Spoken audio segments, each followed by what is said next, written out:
Do do do do. Dun dun dun dun dun dun dun dun dun dun dun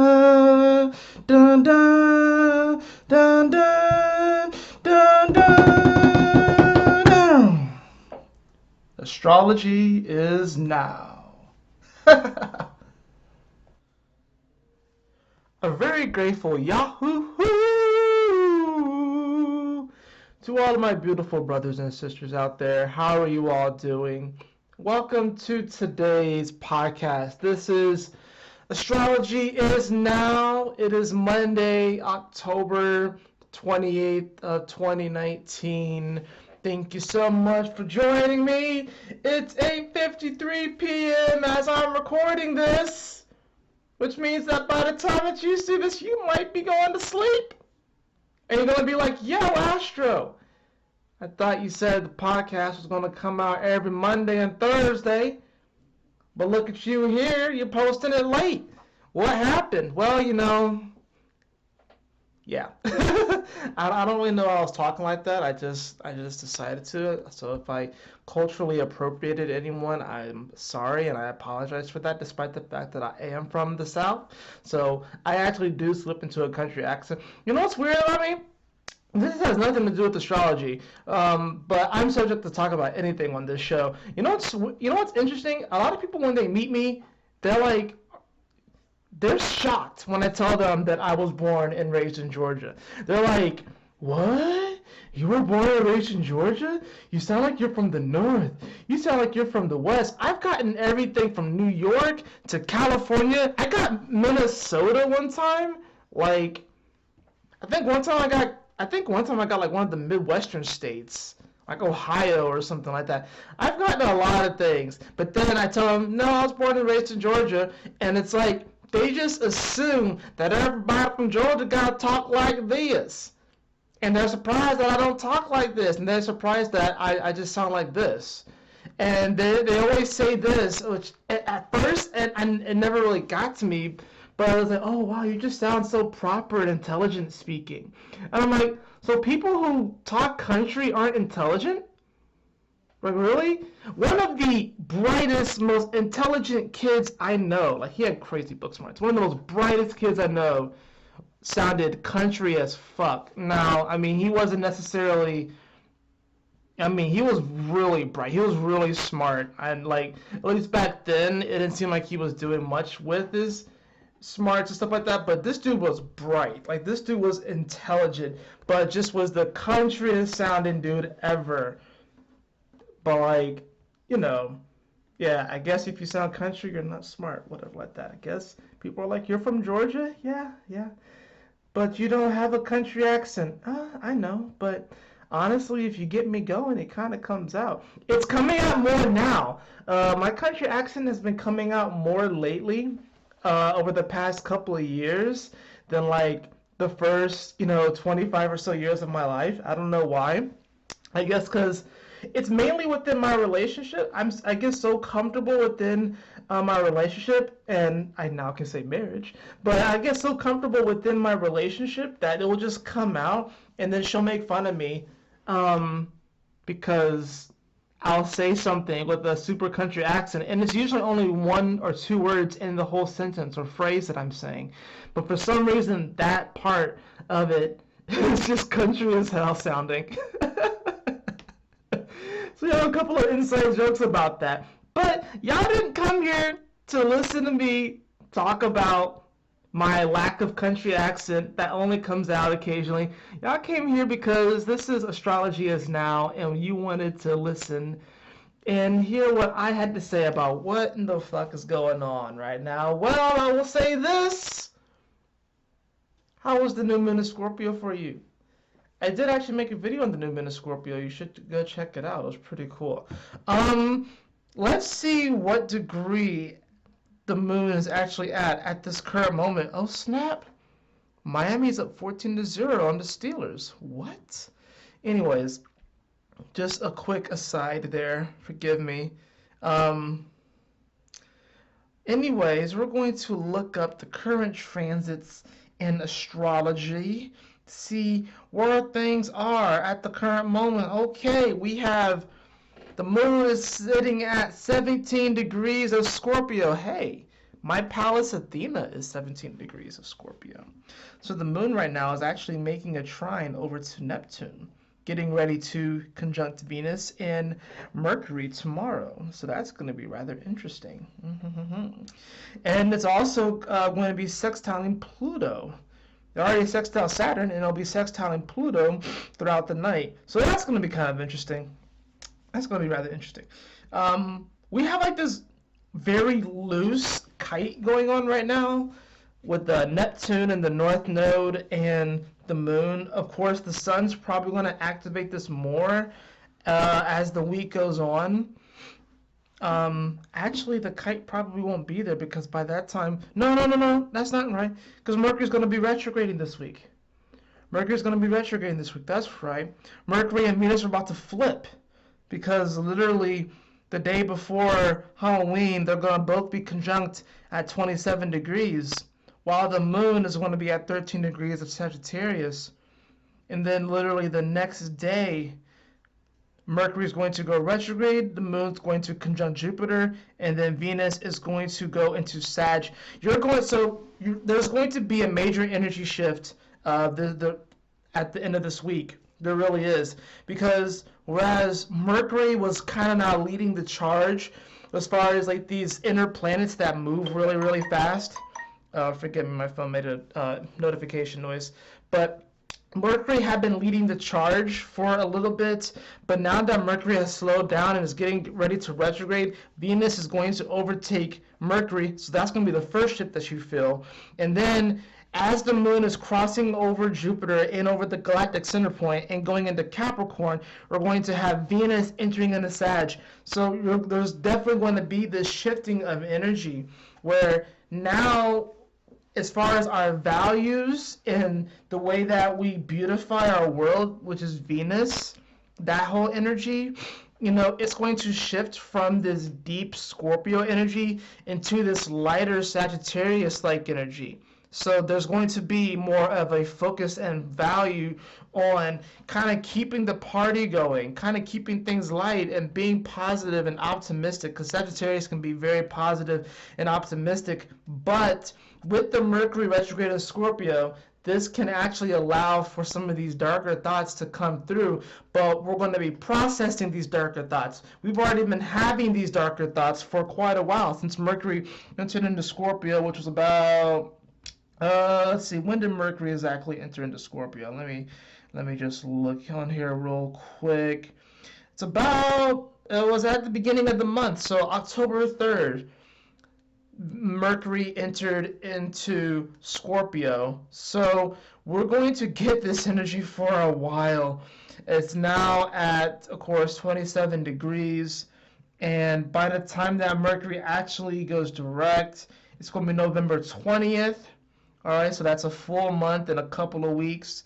And then by the time that Mercury finally gets out of Scorpio, it's not going to be until December 9th. So from October 3rd to December 9th, that's about 2 months and a week, about that much. We are already dealing with this whole Mercury and Scorpio where we're processing these deeper and darker thoughts.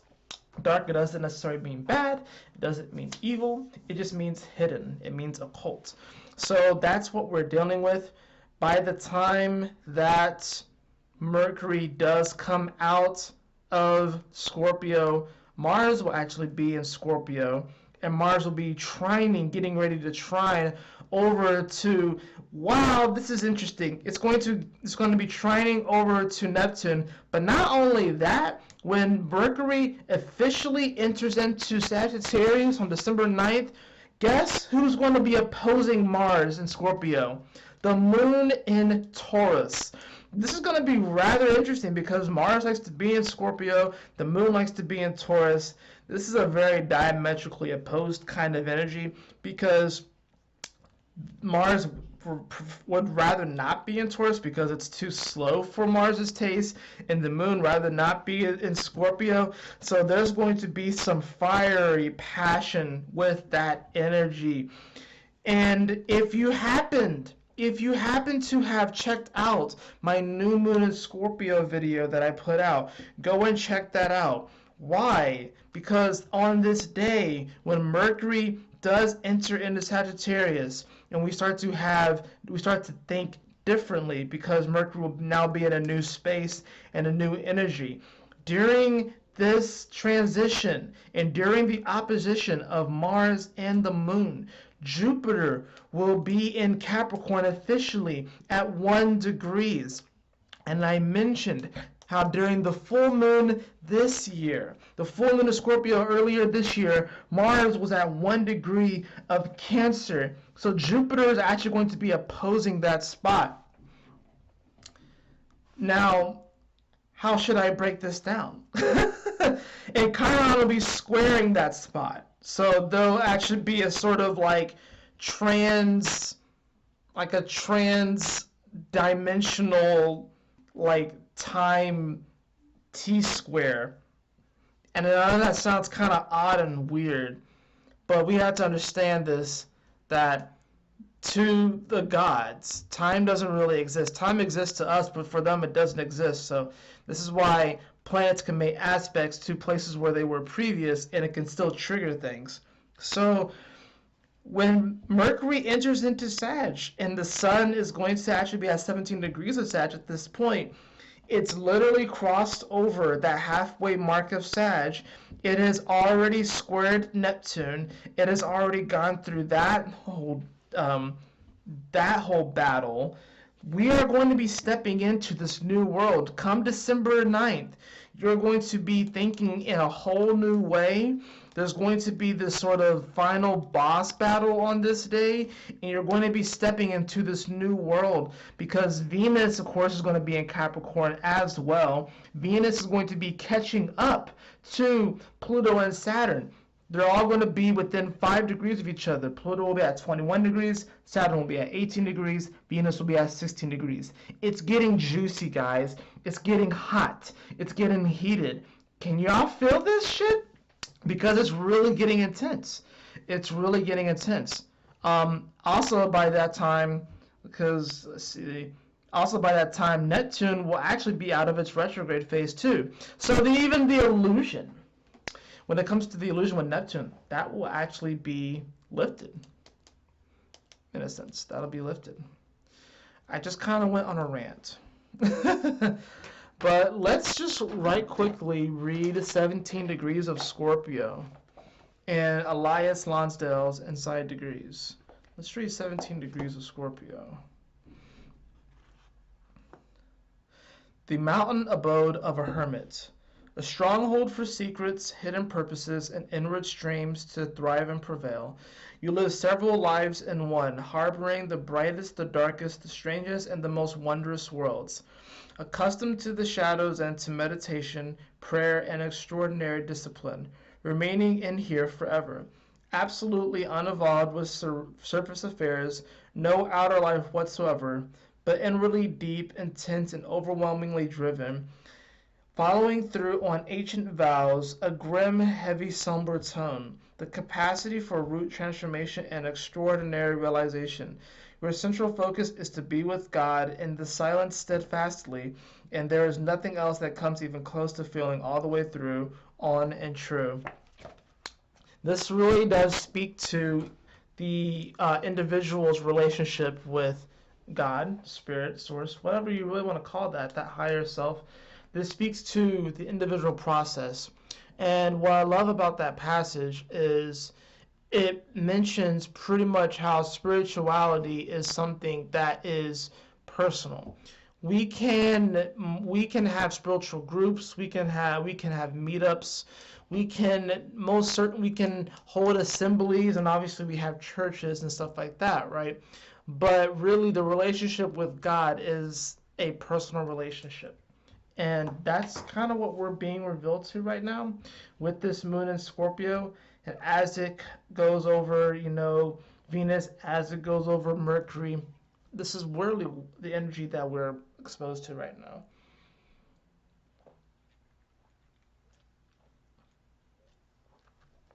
Today's podcast might admittedly be a little short. If it is short, I do apologize, and I promise that I will make up for it later this week because I have some ideas as far as videos I don't want to make. But this podcast might indeed be a little short.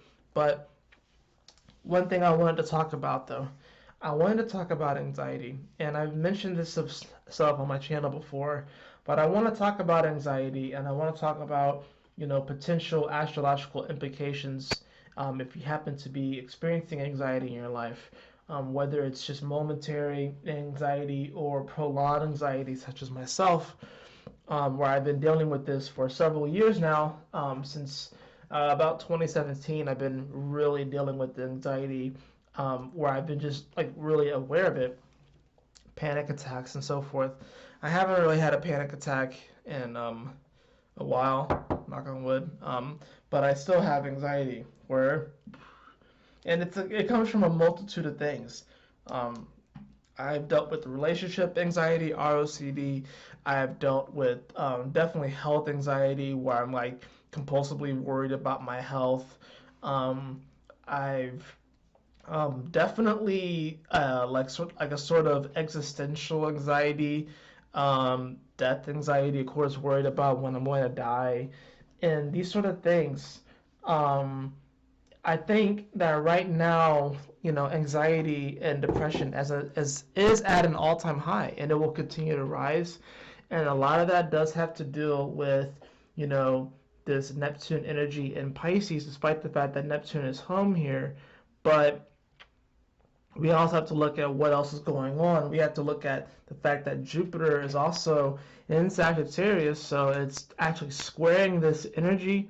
And this is not an energy that you get because Neptune has such a long cycle.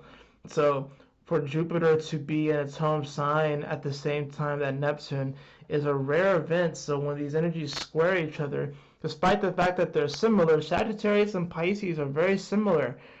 We have to remember that Pisces, Jupiter was a ruler of Pisces traditionally before Neptune was quote unquote discovered, right?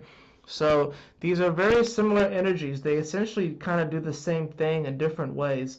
This honestly goes for all of this mutable signs and cardinals and fixed signs. So essentially, all fixed signs kind of do the same thing, but they go about it differently. All cardinal signs kind of do the same thing, but they go about it differently. All mutable signs kind of do the same thing, but they go about it differently. So this is where you get that squaring energy where it's kind of difficult because it's like at one level, your spirit, your soul understands the other person, but then your 3D self is dealing with the difficulty of like, why are they doing it that way? Wouldn't it work so much out better if they did it this way? But that's the whole spice of life, and diversity, right? So I want to talk about anxiety because this is something I've been dealing with. I actually had anxiety earlier today on my way home from work. And there have been times in the past where I've had anxiety on the way home from work, and I actually let it cascade into a panic attack. And having a panic attack while driving is not really fun at all. I'm grateful to still be here. But, I was thinking about my own chart, and I'm sitting here like, is there an indication perhaps to why I may be having more increased anxiety as of lately? And then I realized that, oh wait, shit, fuck. I have Mercury and Sagittarius in the first house, right? Okay.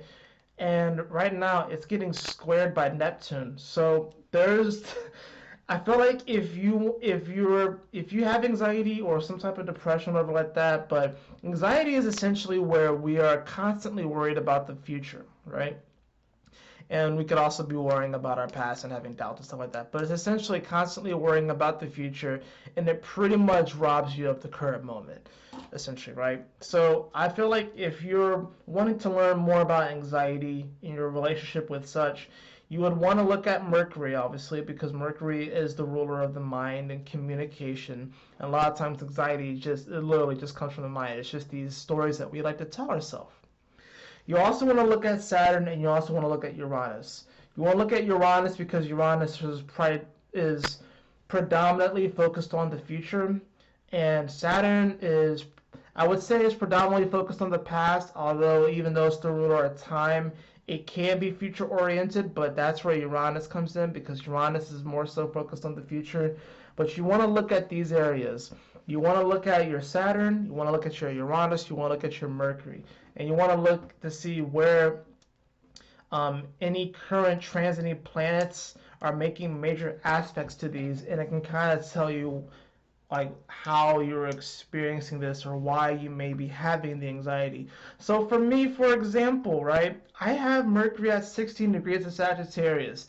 Neptune has been hovering around the 15, 16, 17 degrees of Pisces for a long time. So I've been getting this squaring energy, and I'm going to be getting it for a while. So there has been some difficulties when it comes to me believing in myself as it relates to, you know, my level of security and my level of comfort. So it's like something can happen and it may make me uncomfortable, but then my mind, I can start to overthink things, and then it just makes things a lot worse. So it's then like I may hear a thought, and then like maybe I don't necessarily believe in the thought, but I give the thought enough power and energy, and I'm like, oh crap, what if something's wrong with me? And then it could cascade, and then it just continues, because, you know, Sagittarius and Pisces is all about beliefs, right? So it's like that's a lot of times what happens with me, dealing with this first and fourth house energy. And of course, this also deals with family and stuff like that. And I have had anxiety about like my family situation and stuff like that. Love my family, really do. But I've kind of mentally put myself in a position that I really shouldn't have, admittedly. I'm being very vulnerable here. And, that's okay. But I put myself in a position where I probably shouldn't have, and expected things of myself and expected things of my family that, couldn't really be met in the way that I wanted, and that would cause me unnecessary suffering. I say unnecessary, but I guess it was necessary because I had certain lessons to learn. That being said, I'm allowing things to just unfold in divine timing. And I love my family. I'm talking really just my immediate family, the people I grew up with, the people I spend the most time with outside of myself. But there's that whole aspect. And of course, it's like, me making sure that I keep my space and my home space comfortable and, I guess you can say, safe and secure and sacred, because that's really important to me.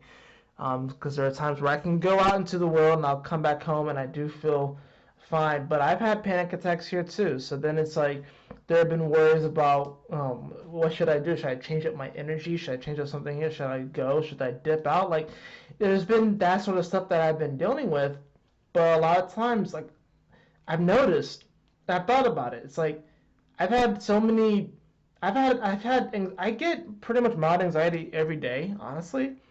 But I've noticed that's like, when I've thought about it, like I'll forget about episodes that I've had. Probably because I've had so many minor episodes. I've had the panic attacks I remember, but like as far as like minor things, I usually forget about them because I wake up the next day and I'm fine and I move along with my life, and yeah, I still have great positive days. It's not like the anxiety is just ongoing. It really isn't.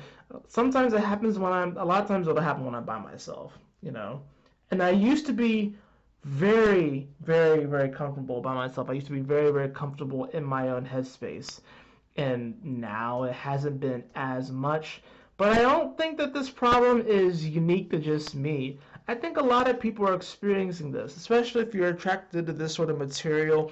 If you call yourself a quote-unquote light walker or a spiritual person, you're probably dealing with this energy in some way, shape, or form, because everything that you've been taught and told is a lie. So now you're having to go back and decommission yourself and reprogram yourself to a system and to a vibration that is a better match for what your spirit and soul knows to be true. So it's almost natural for this anxiety to rise up. So I know I'm not the only one. I know I'm not the only one that's experiencing this, because when the tide of my anxiety really began to set in was at a time where I wanted so badly to be connected to spirit that spirit literally broke through, and it broke me to the point where I had no choice but to surrender, because I realized how weak I was. But it was in that weakness that I found my strength. And it was in that weakness that I found, the resolve to keep moving forward and to never give up, and to, no matter what happens, no matter how the anxiety would manifest on that day or whatever, in that moment, that I would make it through and I would be okay. And I also had the humility to know that I didn't have to fight it alone, that I can reach out to certain individuals that can help me, that can coach me through those moments when I'm sitting here coaching people through moments, when I'm sitting here using the astrology, using the transits, using this beautiful tool to help people through their moments, that I myself, obviously I'm not perfect, and I need help from time to time too, and that's a struggle that I've talked about, but I haven't really like talked about it, because I feel like a lot of people don't really know. Well, take for example, today on the way home, I was driving home and I felt like some pulses within my head and stuff, and I was wondering if like something was wrong with me. One of my fears is that I'm suddenly going to get like an aneurysm, whatever, and I'm gonna just die. Or one of my fears is like I'm just going to suddenly get a heart attack and die. And it's just like, I guess these things are possibilities, but like there are these fears and these anxieties that come up, and it sucks. It really sucks. Um, I've had anxieties and worries about my relationship, wondering if will I ever reach my full potential while I'm with this current person and stuff like that. And we're married now, and I would say I do a million times over. But I have to be honest with you guys. I've worried about the relationship and wondered about whether or not she's the one as far as that's going to help me get to that next level. But honestly, that's casting so many expectations on her, and also it's robbing me as well. I'm like robbing myself of, the responsibility of, you know, becoming the best that I can be, and not thinking that it's going to be someone else that takes me to that level. Yes, there's compatibility and people can help you along this journey, but I think a lot of times, especially within the spiritual community, we give up on people because we feel like they have to like be almost like us, or they have to be spiritual like us. And then it's like, no, not necessarily. They're probably helping us in ways that we don't even know. So she's amazing for that. But admittedly, I've had anxiety about our relationship. ROCD is what they call it, relationship obsessive compulsive disorder, where you're obsessively, compulsively thinking about your relationship, and your relationship is not usually toxic. You can tell if it's toxic or not. My relationship with her is not toxic. It really isn't. But I've had obsessive thoughts about it. And most people would be like, well, maybe that's an indication that something's wrong. And I'm like, I mean, maybe. Maybe. There's always room for improvement. We're here to help each other grow. Our suns square each other. So, yeah, and within 3 degrees. So it's a really close square.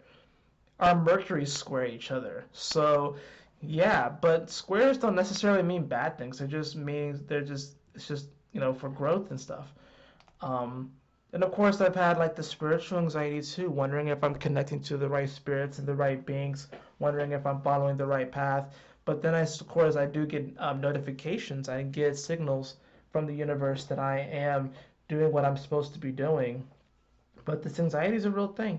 And I think a lot of people in this community have it, but they don't really talk about it. I don't think it's something that's really talked about. We talk about the spiritual war and stuff like that. We talk about, having to, fight energies and fight battles and stuff. But, this happens, more so than we realize. And I think a lot of people get attacked. I think a lot of people are vulnerable, and they, because they care so damn much, such as myself, they kind of are open up, and they can be rather impressionable in these moments. And the attacks aren't necessarily they're subtle. That's the thing with the spiritual world. It's subtle. But I think there's a lot of people who are having anxiety within this community, and there's no one really talking about it, and there's no one really like providing any solutions. So if you are kind of feeling this way, or if you have felt this way, I would say look at your Mercury, look at your Uranus, look at your Saturn, and you can look at your Neptune as well. But I would say look at those other three first to kind of see what's aspecting them. And like I said, in my case, I have Mercury squaring Neptune, and it's been doing this for quite a while in my natal chart, right?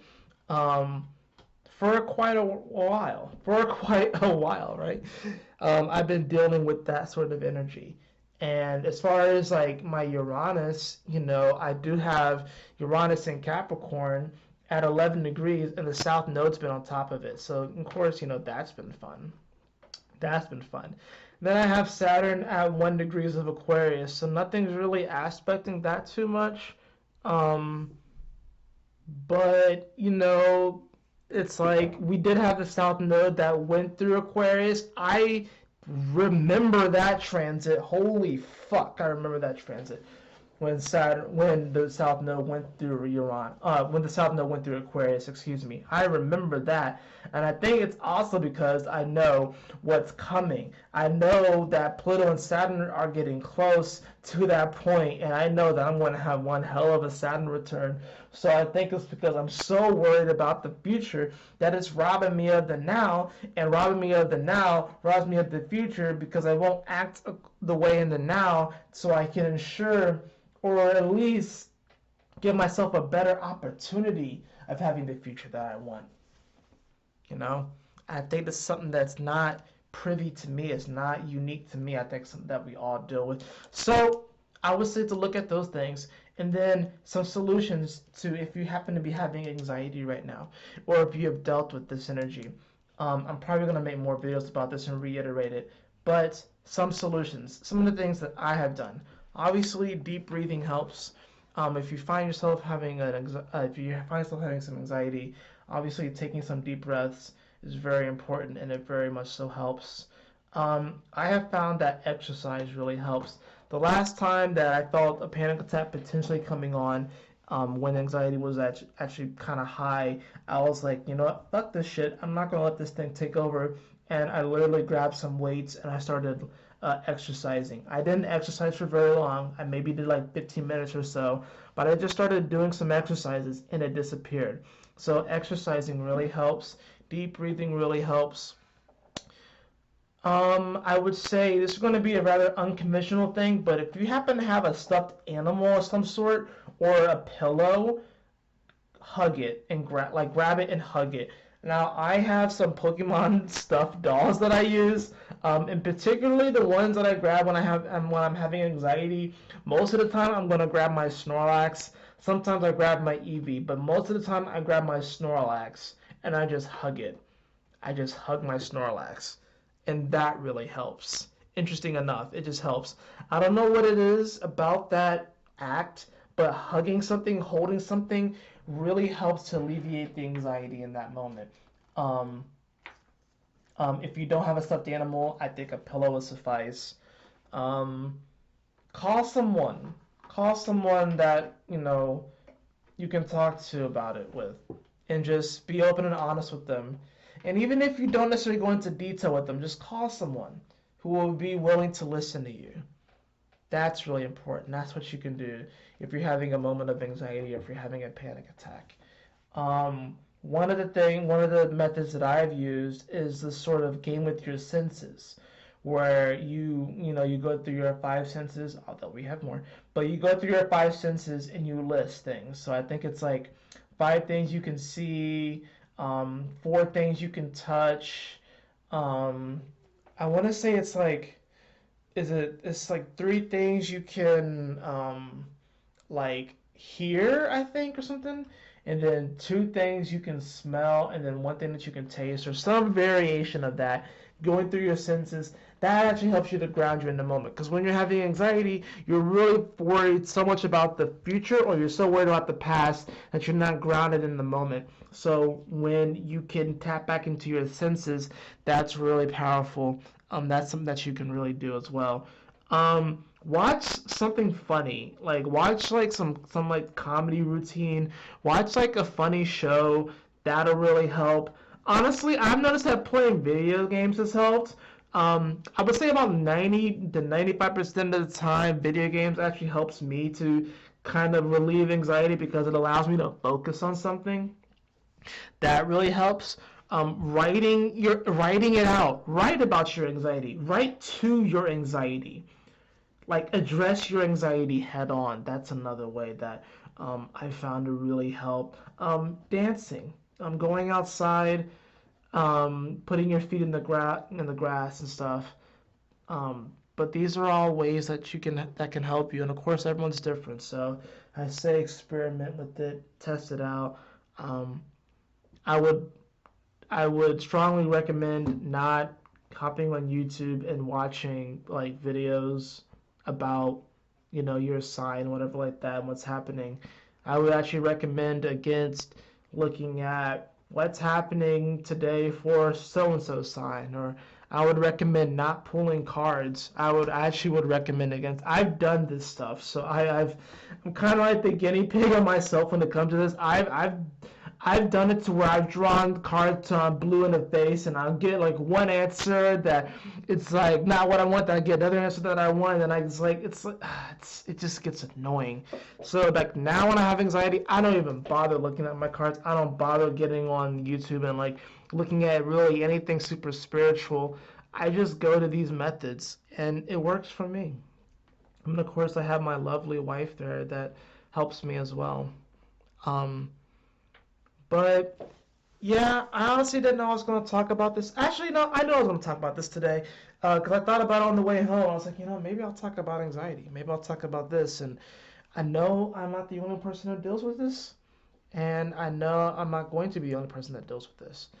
And, at the very least, even if I didn't talk too much about astrology in this particular video, if I can help at least one person relieve their anxiety in the moment or relieve a panic attack in the moment, then I feel accomplished because I know how scary those moments can be where you feel like you're literally going to die and it's like you created so much in your mind. And I think especially right now while I'm talking about this is because Mercury is in Scorpio and Scorpio does rule death and sometimes we can really psych ourselves out, so it's like I feel like this is a very important topic while this is happening, and I really wanted to address this before Mercury went retrograde because, it's going to we're going to be like rethinking thoughts that we've already thought, and we're going to be combing over them to see if we actually believe in them or not. And it might freak some people out because it's like, wait, I thought I already addressed this and stuff like that. And, you kind of did, but, we have to go through this phase where we have to,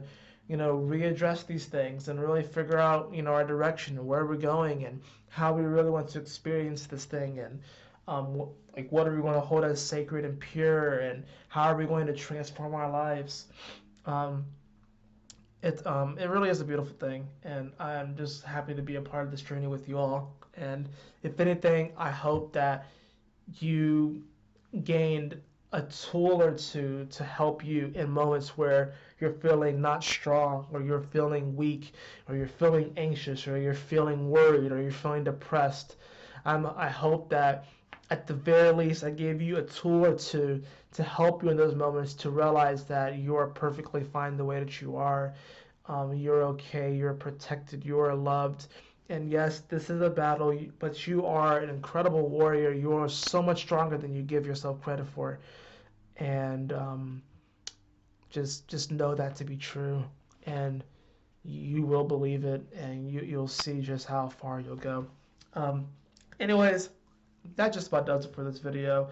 I know that this podcast was a little bit shorter than the other two, but it is kind of getting late, and I want to make sure that I upload this before it gets super, super late. But I love you all so much. Y'all take care and stay blessed, and I will see you guys on Thursday for the next Astrology Is Now podcast. Peace. Love you guys. Love you guys so much. Thank you so much for all the beautiful support. I can't wait to talk to you guys again. But this is the outro for the Astrology Is Now podcast. hosted by yours truly, Astro Fenixx. I appreciate you all sharing this time and space with me, and I trust that this message resonates with you, and I trust that you have a beautiful rest of your day, evening, wherever you are in the world. Now go out there and be that badass spiritual being that you are and always have been and always will be. Peace!